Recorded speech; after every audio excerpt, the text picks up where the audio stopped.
Saya mau melanjutkan pembahasan kita terkait dengan integritas, dan pagi hari ini saya ingin mengajak kita secara khusus melihat bagaimana hak milik.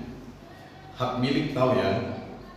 Hak milik itu kepunyaan, ya, kepunyaan. Dan kita semua punya hak milik, betul? Ya. Ada yang punya rumah. Siapa yang punya rumah sendiri di sini? Enggak ada. Nanti diambil Tuhan. Ada punya rumah, ada yang punya tanah, ya kan? Ada yang punya handphone, ada yang punya apa lagi? Punya anak, ada yang punya mantu, punya cucu. Itu hak milik semua. Ya.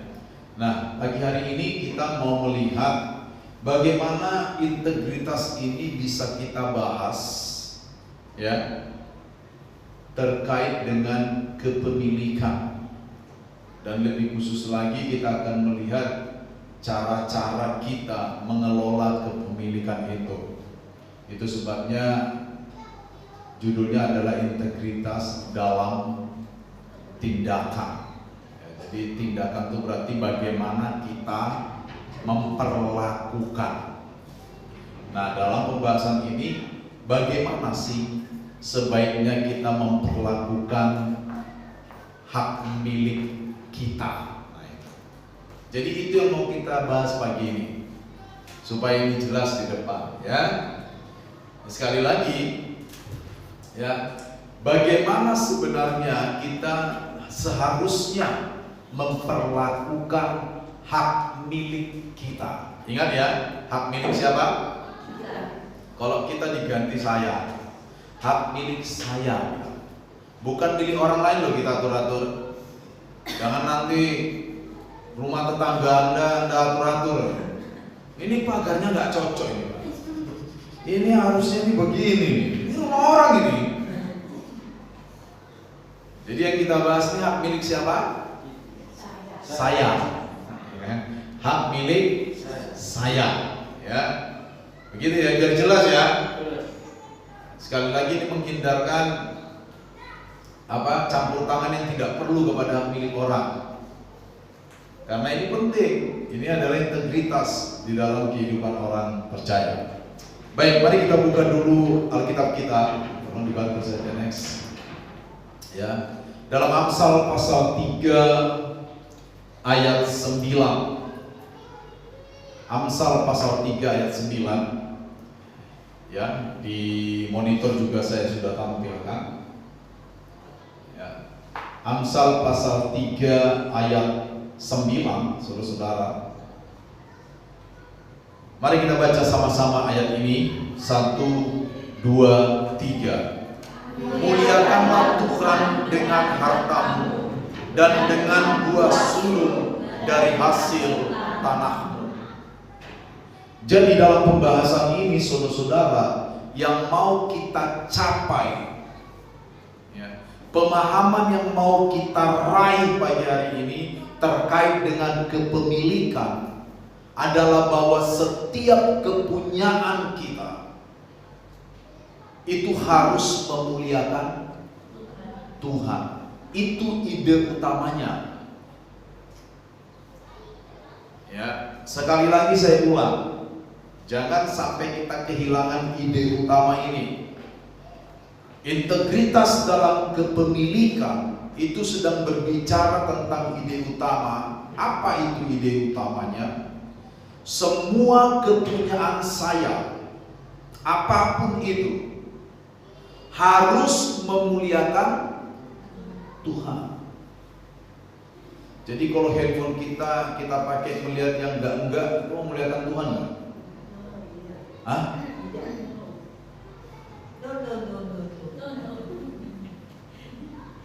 Iya kan? Itu tujuannya. Kalau uang yang kita dapatkan kita pakai untuk mabuk-mabukan, memuliakan Tuhan tidak? Nah, kalau itu tidak memuliakan Tuhan, berarti kita tidak sedang berintegritas terkait dengan kepemilikan. Itu penting, saudara. Menjadi orang Kristen itu memang membahas segala macam sudut kehidupan kita. Disitulah sebenarnya letak pertumbuhan kita secara rohani. Saya lebih senang dengan anak Tuhan, orang percaya. Ini lebih ya, bukan berarti tidak senang yang lain. Senang juga, tapi ada lebihnya di sini. Saya lebih senang dengan orang, anak Tuhan, ya, yang dengan komitmen hidup benar, walaupun tanpa tangisan di ibadah, walaupun ketimbang anak Tuhan yang tiap minggu nangis berdoa, tapi nggak berubah-ubah. Pernah lihat orang tiap minggu nangis? Asal berdoa nangis. Apakah berdoa nangis itu salah? Tidak.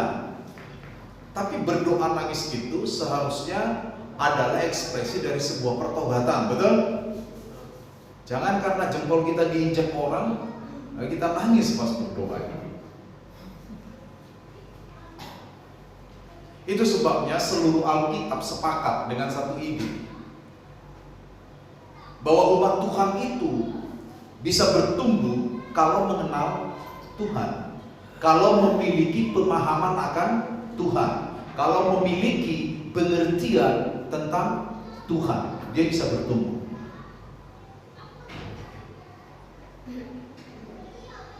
Ya, sekali lagi saya tidak mengatakan nangis-nangis di ibadah salah, tidak. Kalau Anda di jamaah Tuhan, lalu Anda harus menangis, maka menangislah. Tapi ingat, air matamu tidak akan membawa kau ke surga. Itu hanya merupakan ekspresi dari kerinduan kita kepada Tuhan. Yang membuat engkau tetap teguh dalam kebenaran adalah pengenalanmu akan Tuhan. Nah, salah satunya bentuk pengenalan kita terkait dengan hak milik. Nah, ini yang akan kita bahas. Firman Allah tadi berkata, muliakanlah Tuhan dengan hartamu dan dengan buah sulung dari hasil tanahmu. Next. Saudara-saudara, memiliki sesuatu atau mempunyai hak milik pada dasarnya adalah baik dan memberikan banyak kesempatan untuk memuliakan Tuhan. Jadi memiliki sesuatu itu tidak pernah salah, saudara. Ketika kita mempunyai sesuatu yang menjadi hak milik kita, itu adalah sesuatu yang baik. Makanya Tuhan juga senang dengan orang yang bekerja keras, betul? Tetapi di dalam skala prioritas, ini skala prioritas itu berarti ada yang paling utama, ada yang utama, ada yang kurang utama. Di dalam skala prioritas, maka memberikan waktu kepada Tuhan itu adalah hal yang utama. Artinya bekerja tidak boleh membatalkan waktu yang seharusnya kita berikan kepada Tuhan. Bisa dipahami ya saudara? Jangan sampai terbalik. Kadang-kadang bekerja membatalkan waktu yang seharusnya kita berikan kepada Tuhan. Kadang-kadang loh ya, bukan selalu. Sayang Pak, ini orderan Pak, jangan-jangan ini 300 bungkus. Kalau nggak dikerjakan ini Pak, waduh berkat Tuhan melayang Pak. Iya kan? Loh, betul itu memang berkat Tuhan itu, tapi ingat loh. Kalimat berikutnya ini yang penting ini. Namun pada saat yang sama juga membawa kita kepada cobaan berbuat dosa. Jadi memiliki sesuatu itu adalah baik dan bisa kita pakai untuk memuliakan Tuhan. Tetapi pada saat yang bersamaan, bukan besok loh, pada saat yang bersamaan Kepemilikan juga bisa membawa kita untuk berbuat dosa. Seperti tadi saya kasih contoh. Sayang Pak, dilewatkan. Pesanan ini kan cuman ya belum tentu sekali setahun Pak, ibadahkan tiap minggu Pak. Lalu hashtag Tuhan bisa menunggu. Pelanggan nggak bisa menunggu. Tuhan bisa menunggu, saudara-saudara. Jadi sebenarnya kepemilikan itu atau rencana mendapatkan sesuatu itu bisa sebagai ajang untuk kita memuliakan Tuhan, tapi pada saat yang sama juga bisa sebagai ajang cobaan untuk berbuat dosa. Ya, saudara tahu pada waktu bangsa Israel diberikan semacam pemahaman tentang Allah di dalam Ulangan pasal 6 ayat 4 itu. Di sana dikatakan, dengarlah hai Israel, Tuhan itu Allah kita, Tuhan itu Esa. Tapi itu tidak lepas dari ayat selanjutnya, ayat 5. Kasihilah Tuhan Allahmu dengan segenap hatimu, dengan segenap akal budimu, dan dengan segenap jiwamu, dan dengan segenap akal budimu. Ya, di dalam bahasa aslinya akal budi itu disebut meodeka, artinya sumber daya sebenarnya, ya kan, sumber daya. Ya, bekol lefafta, dengan segenap hatimu, ya, hubekol nafseka, dengan segenap jiwamu, hubekol meodeka, dengan segenap sumber dayamu.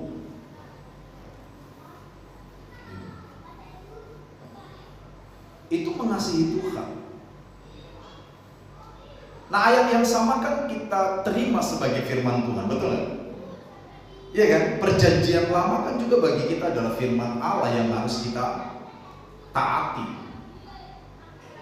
Makanya perintah kepada Israel untuk mengasihi Allah dengan segenap sumber daya kita, itu adalah perintah yang sama bagi kita hari ini.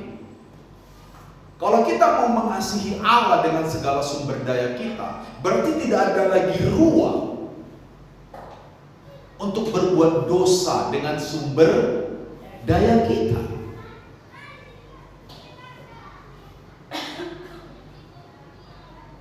Amin, saudara. Apakah semua sudah ngopi pagi ini? Karena tampaknya bukan saya aja yang ngantuk, saudara juga ngantuk ya. Begitu ya saudara ya. Nah, oke, next bro. Ya. Sekarang kita mau melihat integritas kepemilikan ini. Bagaimana kita bisa berintegritas dalam kepemilikan kita? Saya punya harta nih, entahkah itu tanah, entahkah itu rumah, entahkah itu mobil, entahkah itu kereta api. Kereta api nggak mungkin ya. Entahkah itu motor. Kalau di Medan, orang Medan tuh luar biasa, punya kereta. Setiap rumah itu punya kereta. Ya. Bahkan kereta di Medan bisa dipinjam. Pinjam dulu kereta kau ya, ambillah itu. Ya. Pakailah, ya. Hebat orang Medan kan? Di Jawa kita mau naik kereta aja antri dulu, beli tiket di internet, susah. Di Medan minjem kereta aja bisa, saudara. Ya. Nah, yang pertama kita harus perhatikan, saudara, ya, bagaimana supaya kita memiliki integritas dalam kepemilikan kita. Yang pertama, maka kita harus merawat dan memelihara apa yang Tuhan berikan kepada kita. Kita berasumsi semua yang kita punya berasal dari berkat Allah, oke?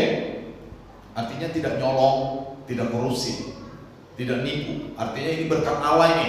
Kita bekerja, kita memiliki sesuatu karena berkat Allah. Nah, ketika kita mendapatkan berkat Allah, tetap ada awasan, batasan yang Tuhan berikan untuk mengelola berkat itu. Pertama, kita harus merawat dan memelihara berkat itu. Itu sebabnya sering saya bilang, kalau engkau punya uang karena hasil kerjamu, jangan bilang keringat-keringat saya. Jangan bilang begitu. Tetap harus mengikuti pedoman dari Tuhan untuk merawat itu. Ya kan? Ini kan uang saya, Pak. Saya kerja dengan tenaga saya. Hei, Tuhan jewer sedikit telinga kita aja sakit 3 bulan gak bisa apa-apa loh kita. Jadi sebenarnya tenaga kita itu dari Tuhan itu sebenarnya. Betul kan? Gak usah besar-besar lah. Pantat kita bisulan saja udah gak bisa kerja kita. Betul gak?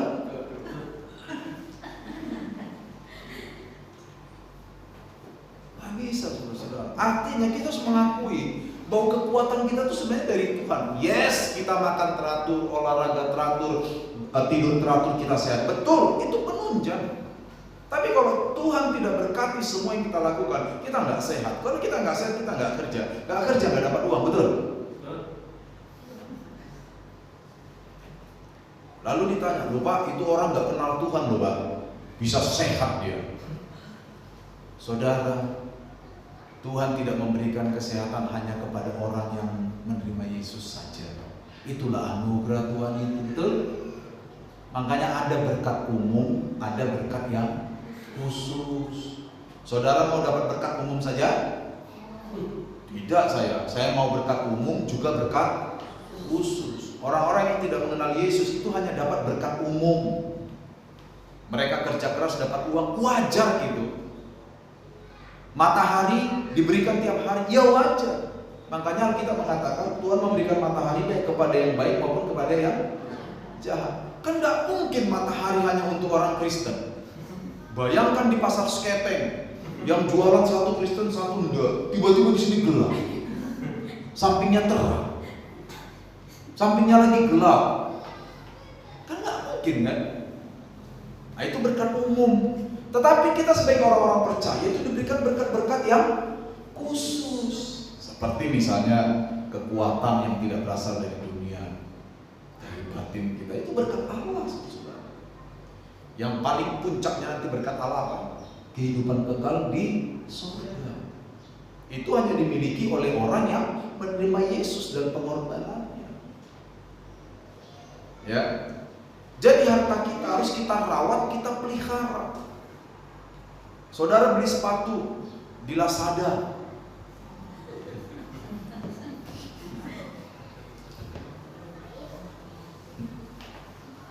nih kan gitu kan.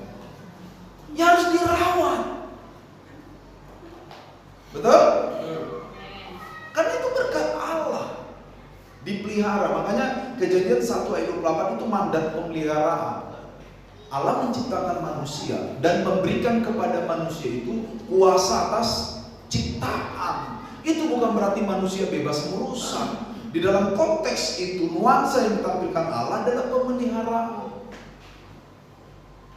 Kalau sekarang kan berkuasa itu maknanya udah beda kan? Bisa suka-suka kita kan berkuasa kan? Kalau zaman Alkitab di Kejadian itu bukan. Kata kuasailah itu bukan berarti bebas dah rusak-rusak, enggak. Kuasa itu selalu diikuti oleh nuansa pemeliharaan. Ya. Lalu apalagi? Kita harus mempersembahkan sebagian dari hak milik kita kepada Tuhan. Ya. Amsal 3 ayat 9 tadi, saudara. Muliakanlah Tuhan dengan hartamu. Bagaimana cara memuliakan Tuhan? Salah satunya adalah mempersembahkan. Di perjanjian lama, saudara-saudara, praktek mempersembahkan harta kepada Tuhan itu sudah ada. Ya. Di gereja zaman sekarang, praktek mempersembahkan kepada Tuhan itu bisa melalui kolekte, betul nggak? Kolekte itu persembahan juga. Ya, bisa membantu dana misi dan pembangunan, bisa, itu juga persembahan. Dengan setia memberikan persepuluhan, itu pun persembahan. Iya kan? Kalau ada bencana alam, kita kumpul-kumpul, saudara memberikan, itu pun persembahan. Itu bagian dari memuliakan Tuhan. Ya. Jadi cara kedua, sikap yang benar terhadap kepemilikan adalah kita juga rela mempersembahkan apa yang kita miliki kepada Tuhan, bukan untuk dibalas Tuhan. Saya tidak mau ngajarin saudara keliru ya. Kita memberikan kepada Tuhan bukan supaya Tuhan memberi kepada kita. Masa Tuhan pegawai lotre? Kan enggak kan? Kita memberi kepada Tuhan karena kita sudah lebih dulu diberi oleh Tuhan. Saya tanya, kenapa Anda bisa memberi? Karena sudah diberi.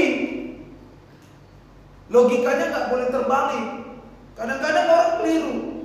Mari saudara, ini juga kadang-kadang salahnya pendeta juga sih. Ngajarin terbalik.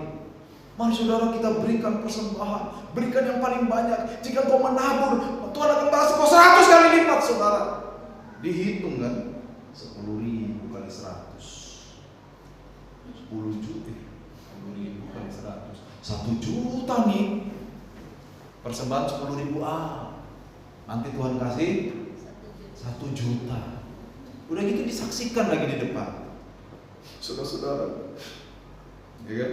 Dengan linangan air mata. Waktu saya memberi kepada Tuhan, Tuhan membalas saya 100 kali lipat sesuai firman-Nya, saudara. Ada jemaat di sana yang sudah memberi 40 kali, nggak pernah dibalas 100 kali lipat. Dalam hati dia bertanya, apa salah saya memberi ya? Saudara-saudara, bukan itu maksud firman Allah. Ketika Tuhan mau membalas engkau 30 kali lipat, 150 kali lipat, 60 kali lipat, dan 100 kali lipat. Firman Allah sedang mengajari kita bahwa berkat benar dari Tuhan datangnya. Itu poinnya. Itu poinnya. Sama dengan ampunilah saudaramu 70 kali 7 kali. Apa saudara ngitung? Oh, minggu ini Jeffrey sudah 3 kali nih. 3 kali 70 kali 7, 490. Begitu 490, saatnya, kan gitu kan? Kan bukan begitu. 70 kali 7 kali itu dalam budaya orang Yahudi itu angka sempurna, saudara. Artinya apa? Ampunilah saudaramu setiap kali dia berbuat salah. Setiap kali sampai Tuhan Yesus datang kembali. Petrus menaikkan standarnya, biasanya kan 3 kali, ya kan? Petrus menaikkan supaya dia dipuji oleh Tuhan kan? Oh, hebat nih Petrus. Ternyata enggak juga, salah Petrus. Yesus mengatakan setiap kali, tapi dengan konteks budaya Yahudi 70 kali 7 kali. Jadi waktu kita memberi kepada Tuhan, itu bukan supaya saya diberi, saudara. Itu karena saya cinta Tuhan. Makanya tadi kan gitu kan, kasihilah Tuhan Allahmu, kan? Dengan segenap hatimu, dengan segenap jiwamu, dan dengan segenap sumber dayamu. Itu dia. Enggak ada itu kita bilang I love you Lord, for your mercy never failed me. Tapi mari kita persembahan. Aduh, besar banget nih ya, lupa saya nyiapin. Bukan begitu, saudara-saudara. Makanya saya sering, kalau Anda ke gereja, Anda tidak punya persembahan, datang ke gereja. Karena kau tidak memberi persembahan karena memang tidak ada, tidak pernah masalah buat Tuhan. Tapi kalau Anda punya, jangan pura-pura tidak punya.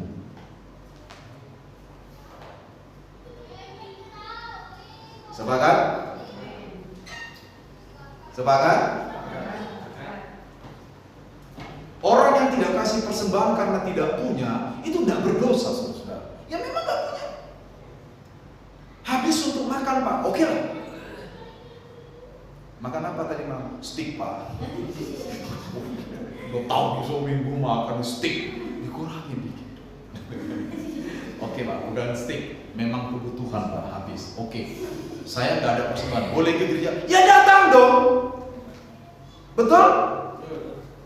Jadi kalimat yang mengatakan Tuhan nggak lihat persembahanmu itu nggak boleh dipotong itu. Kalau memang Anda betul-betul tidak punya persembahan, tapi jangan juga pura-pura nggak ada persembahan, tapi tanganmu kamu masukkan juga.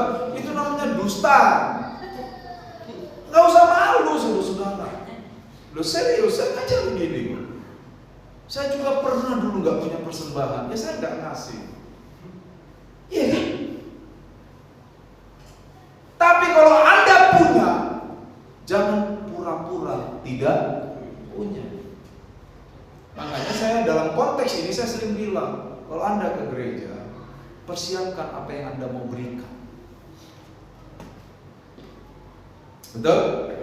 Supaya Anda tidak menyesal atau tidak pertama menyesal atau memberikan yang tidak baik. Kenapa menyesal, Pak? Nah, kalau tiba-tiba di dompet uang merah semua, aduh, bahaya ini. Udahlah, daripada saya nggak ngasih satu lembar, tapi nyesal sampai di rumah. Kenapa tadi saya nggak siapin? Atau jangan sampai Anda tidak memberi yang tidak layak. 100, 1000. Ini aja deh, kok nggak ada yang tahu. Jadi mempersembahkan itu adalah bagian dari perlakuan kita terhadap kepemilikan, saudara. Itu tanda bahwa kita mencintai Tuhan dengan segala sumber daya kita. Lalu yang ketiga, memberdayakan, mengelola itu. Kita kelola. Ini yang sering disebut dengan usaha atau bisnis. Jadi orang Kristen itu ya berbisnis itu bagus. Kelola hartamu. Kelola. Kalau engkau punya modal, ya kelolalah modalmu itu dengan baik. Hasilkan keuntungan yang benar misalnya. Ya.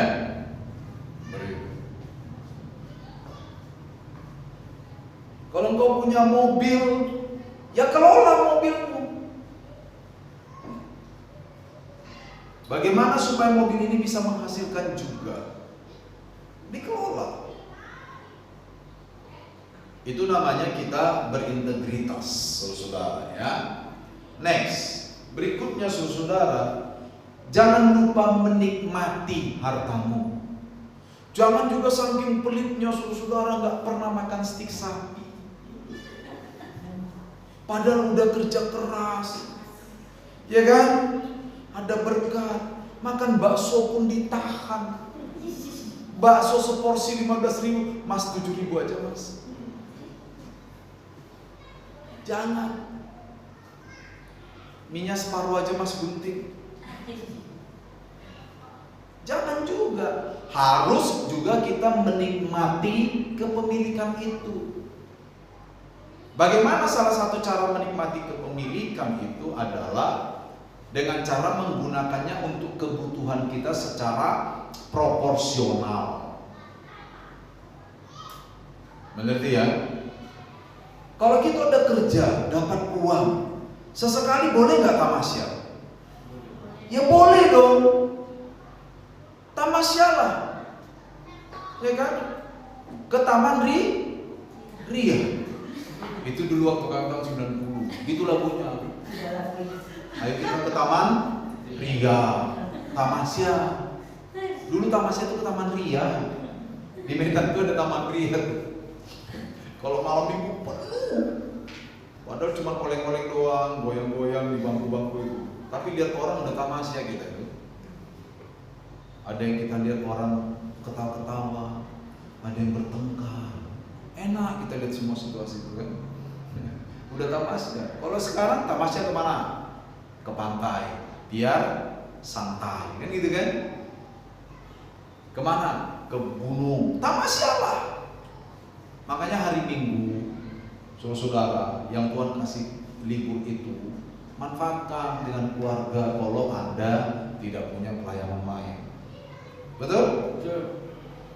Itu namanya menikmati berkat Tuhan. Gitu. Saya senang kok kalau kalian tamasya lalu pas, wih, di air terjun Sigura-gura, mantap. Cuma saya mau melakukan firman Allah. Loh iya, nggak apa-apa. Asal jangan hashtag yang ganggal ya. Tamasya, saya bisa, kamu kapan? Rugi dong. Jangan.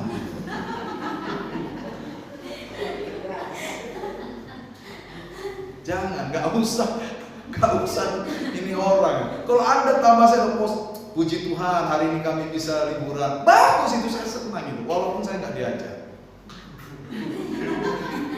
Loh ya kan nggak apa-apa tuh, ngajak ya. Nikmati. Dengan makanan juga begitu. Sesekali makan enak tak apalah, betul nggak? Jangan bertarak terus, timun aja tiap hari. Hari ini timun diacar, besok timun dicincang, besoknya timun digoreng, pokok timun aja. Uang diapain? Ditabung Pak, demi masa depan yang lebih cemerlang.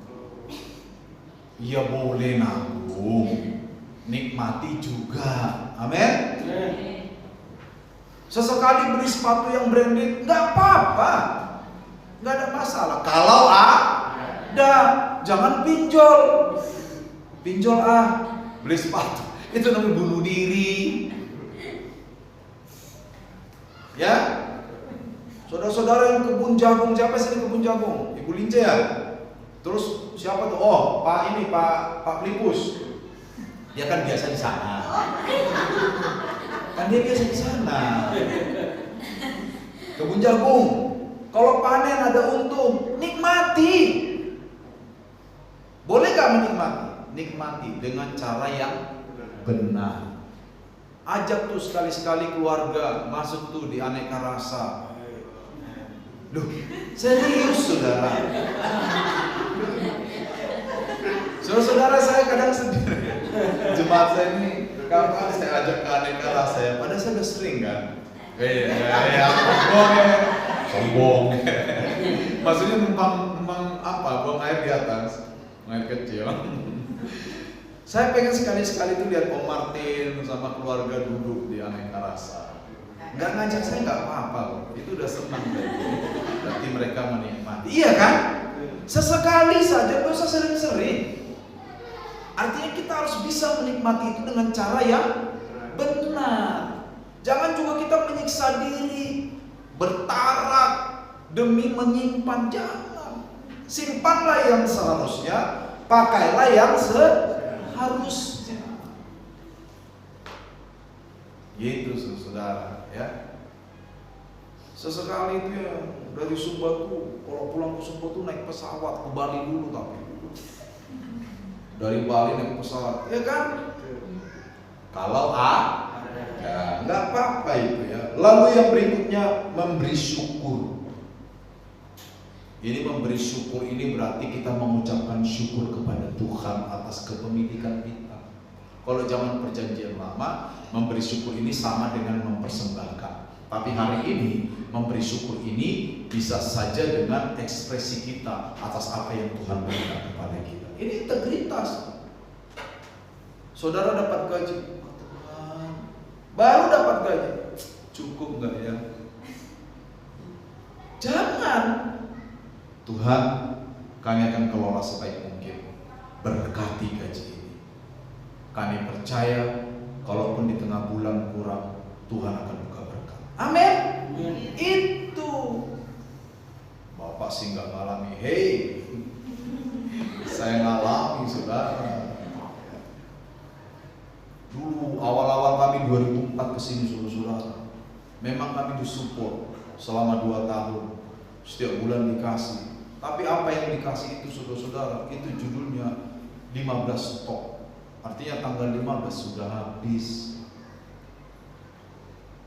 Bayangkan, kita merintis gereja dari nol. Waktu itu kita langsung bikin 2 kali ibadah, dahsyat banget. Pesertanya 2 orang. Saya yang capek. Loh iya saudara.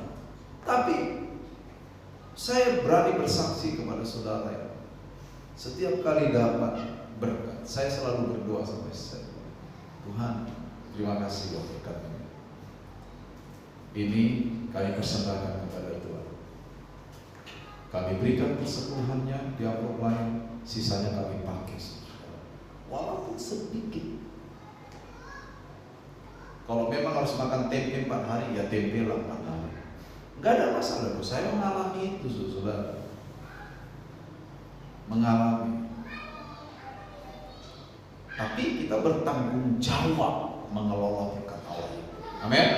Memberi syukur. Yang keenam, berkaitan dengan harta orang lain. Mari kita buka Lukas 16 ayat 12. Satu ayat ini, Lukas 16 ayat 12. Sudah dapat saudara? Ya, dikatakan di sini apa? Jikalau kamu tidak setia mengenai harta orang lain, siapakah yang akan memberikan hartamu sendiri kepada? Ini bicara gini. Kalau engkau minjem barang orang, jangan pernah gini, ini kan bukan barang saya, lalu kita nggak pelihara. Kalau minjem, ya dikembalikan kan gitu kan? Kecuali kalau dikasih. Namanya juga minjem, dibalikin, betul? Kecuali kita bilang buat saya aja ya, pemiliknya oke, ya udah nggak usah dibalikin. Tapi kalau minjem, hukumnya apa? Dikembalikan. Dan yang kedua, saudara, kalau kita pinjam sesuatu, misalnya ini, kita harus kembalikan barang orang lain itu dengan utuh, seperti yang kita pinjam. Kalau terjadi kerusakan, dosa enggak? Enggak, tapi beritahu. Iya kan? Kemarin saya pakai, kejadiannya begini. Bagaimana? Kalau yang punya bilang nggak apa-apa lah, namanya juga barang. Iya kan? Case close kan gitu kan? Selesai. Tapi jangan dengan sengaja kita menyembunyikan. Bahaya nih. Lalu kita pulangkan secara diam-diam. Kita tidak beritahu pada perusahaan itu, kita melanggar integritas atas milik orang lain. Kalau kau minjem duit, dosa enggak? Enggak. Minjem uang itu enggak dosa. Siapa bilang dosa minjem uang? Lah bank memberikan pinjaman. Kita minjem ke kawan uang misalnya. Ya. Minggu depan saya kembalikan. Ya kembalikan minggu depan. Jangan begitu minggu depan Anda hilang dari peredaran orbit. Dicari di bumi nggak ada, di Venus nggak ada, di Mars apa lagi, Jupiter kejauhan, Pluto udah hilang. Makanya ada istilah, waktu minjem manis banget, ya kan? Manis banget, betul kan? Waktu ditagih lebih galak dari yang punya. Ada kan istilah itu kan? Sekarang kan banyak itu di TikTok kan. Makanya ada salah satu peribahasa dari negeri asing, saya lupa dari negara mana tepatnya. Kalau Anda ingin merusak sebuah hubungan, pinjamkanlah uang, hubunganmu rusak. Ada orang berparodi supaya silaturahmi tidak terputus, pinjam dulu 100. Putus pasti. Pasti putus. Saudara. Jadi berkaitan dengan harta orang lain, kalau kita meminjam harta orang lain, kita harus bertanggung jawab. Lalu apa lagi? Kita tidak boleh dengan sengaja merusak barang orang lain karena kita iri hati orang lain punya kan gitu. Itu harus sangat hati-hati saudara. Saya pernah dapat semacam informasi, gak usah saya beritahu orangnya. Ya, dia bilang gitu, waduh kalau bapak itu yang minjem ini saya, nggak dikasih nggak enak, tapi kalau dikasih ya, tahu ngerti? Ngerti itu bahasa, jadi bahasa isyarat itu. Ayo. Itu artinya apa? Bagus? Tidak. Nggak dikasih nggak enak, tapi kalau dikasih udah tahu lah kita kan. Jangan sampai orang lain begitu sama kita, betul nggak? Harus betul-betul kita rawat kalau kita terkait dengan harta orang lain. Kalau engkau tidak mau mengambil resiko merusak harta orang lain, jangan pernah pinjam harta orang lain. Tapi kalau kita pun butuh dan kita harus pinjam, rawatlah dengan baik. Amin. Kalaupun terjadi sesuatu, informasikan kepada yang memiliki. Betul? Begitu saudara. Itu integritas terkait dengan harta orang lain. Next. Lalu menabung. Nah, ini perlu yang tadi saya bilang. Menabung perlu kalau ada. Menabung itu nggak utama menurut saya. Tabunglah kalau ada. Jangan nanti uang 100.000. Prinsip pengusaha sukses 40% ditabung, 40.000, 60.000 per bulannya 10.000, tinggal 50.000. 20% buat anak sekolah, tinggal 30.000. 10% ini tinggal 20%, 20.000, hiduplah 20.000 dalam sehari. Gak bisa. Udahlah, gak usah nabung kalau gitu. Gak dosa loh. Berdoalah supaya suatu hari Tuhan memberikan kita berkat lebih, kita bisa nabung. Itu kan yang bikin orang-orang kaya itu. Di persen-persen itu, yang jumlahnya banyak, uangnya 10 miliar. Biarpun cuma 20% buat makan. Makan kerbau setiap hari cukup itu, 10 miliar kali 20% itu. Iya kan, betul kan? Jadi menabung bagus, tetapi ingat kalau ada, ya.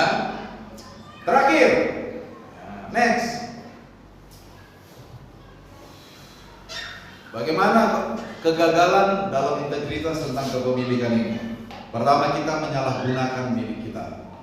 Yaitu tadi, Tuhan berkati kita dengan handphone, dengan apa, tapi kita pakai secara salah. Ya, termasuk kalau saudara ubah-ubah centang WhatsApp tidak biru, itu pembohongan publik. Loh iya, itu untuk apa coba? Gini Pak, saya baca tapi supaya orang nggak tahu kalau saya baca. Lah buat apa? Kalau memang Anda tidak mau baca, nggak usah buka. Berarti kita tidak berintegritas. Betul nggak? Kalau memang Anda baca, Anda balaslah. Kalau Anda tidak senang, saya tidak senang dengan pesan ini ya, jangan kirim lagi. Selesai. Fair kan? Atau tunggu ya sebentar, saya masih di sini. Saya begitu loh. Kalau orang WhatsApp saya dalam perjalanan dan bisa saya buka, saya baca dan penting dan saya belum bisa lakukan, saya bilang, sebentar ya, saya masih di jalan. Sekitar jam segini saya baru bisa. Orang aman, betul nggak? Jangan, udah dibaca gak ini ya? Udah dibaca gak ya? 3 bulan gak dibalas-balas. Hati-hati ya, menyalahgunakan itu. Loh, ada di WhatsApp Pak. WhatsApp mana mau tahu, yang penting dia apa laku kan gitu kan. Jadi menyalahgunakan, menyombongkan. Ya kan? Gak boleh kita sombong-sombong. Nanti giginya emas semua. Kalau ngomong sama orang, Bu, apa kabar? Mau nunjukin giginya emas semua. Dia nggak tahu Pak Hotman. Baik Pak. Mutiara semua ya kan. Nggak boleh sombong. Apapun yang kita miliki, jangan pernah sombong. Ada orang harga dirinya terletak pada apa yang dia pakai. Apa yang kita pakai memang kadang-kadang meningkatkan rasa percaya diri, betul? Tapi bukan berarti harga diri kita terletak di sana. Akhirnya apa? Kita lebih menghormati orang yang bajunya bagus ketimbang orang yang kurang bagus. Kita lebih menghormati orang yang sepatunya bagus ketimbang yang sepatunya kurang bagus. Kalau harga diri terletak pada penampilan. Sekali lagi, penampilan penting. Penampilan bisa menambah rasa percaya diri. Itu penting. Tapi jangan letakkan harga diri pada penampilan. Sehingga tidak ada lagi kata-kata kenapa nggak ke gereja, nggak ada baju. Padahal di lemarinya penuh baju.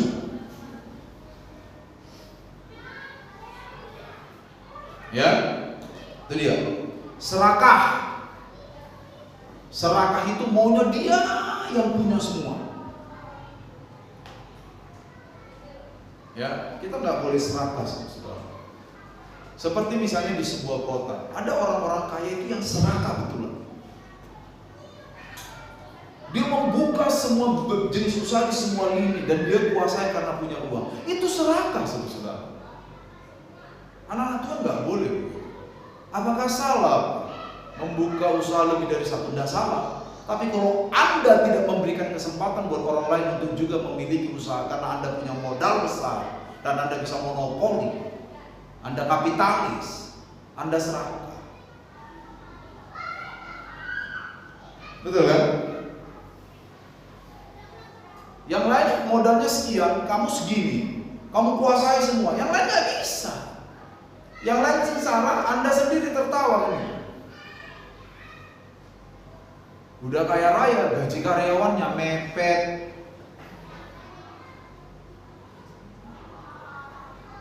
Serakah itu, ya. Anak Tuhan nggak boleh begitu.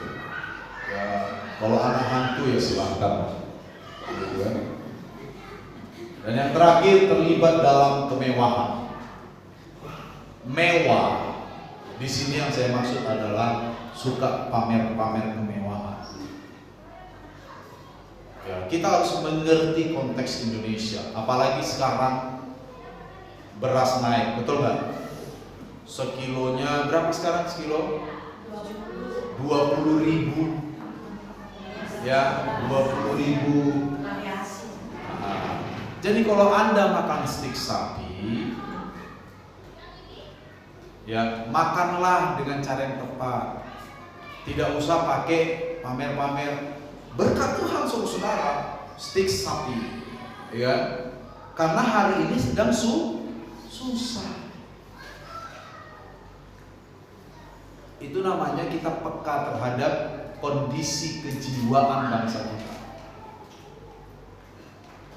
Kalau Anda punya handphone baru iPhone berapa sekarang? 14 ya? Hah? 11? 15? Saya yang satu aja gak pernah punya. Berarti udah 15 generasi berlalu. Gak usah dipamer-pamerin. Sekarang tuh banyak orang-orang kaya tidak peka terhadap kondisi kejiwaan negeri ini. Dan kita tidak boleh tiru itu. Orang-orang Kristen harus peka dengan kondisi orang lain. Amin. Makanya kalau saudara pergi ke tempat temanmu yang maaf ya, yang kurang punya, jangan bawa cincin berlianmu. Tidak perlu, simpan saja di rumah. Jangan nanti temanmu kurang punya, rumahnya hanya ya gubuk bambu, di dalam gubuk bambu. Lalu saudara datang dengan cincin berlian, gimana kabarnya Bu? Apa semuanya baik-baik saja? Dia tuh nggak bisa dengar Anda, dia cuma ya Tuhan, kapan saya punya cincin berlian lagi? Udahlah, nanti dia tuh menghina Tuhan. Percaya saya. Percaya saya. Dia akan melihat Tuhan tidak adil, betul? Tuhan tidak adil. Saya juga ke gereja loh Tuhan tiap minggu. Bahkan ibadah jam 8 Tuhan. Jam 8 kurang 30 saya sudah di gereja. Setia saya Tuhan. Kok saya nggak punya cincin berlian kayak gitu? Akhirnya dia menghina Tuhan. Dia memutuskan untuk tidak mau lagi berbakti kepada Tuhan. Karena dalam pikirannya Tuhan tidak adil. Hati-hati. Itu sebabnya perilaku kita bisa menjatuhkan orang lain dalam dosa. Itu maksudnya. Jangan terlibat dengan kemewahan. Kalaupun Anda diberkati Tuhan dengan keuangan yang baik, hiduplah dengan proporsional. Saya tidak bilang nggak boleh beli ini, nggak boleh beli itu. Enggak. Tadi di awal saya sudah bilang nikmati juga, tapi nikmati secara proporsional. Ada saatnya kita pakai cincin bagus, ada saatnya cincin itu dilepas. Seperti saya sekarang kan saya lepas. Ini deh salah. Ya begini ya saudara-saudara ya. Saya pikir itu yang bisa saya sampaikan terkait dengan integritas kepemilikan. Ya Tuhan memberkati kita semua. Mudah-mudahan kita diberikan Tuhan harta milik yang kita perlukan. Tetapi setelah kita mendapatkan semua itu, mari kita pakai kelola semua itu untuk kemuliaan nama Tuhan. Tuhan memberkati.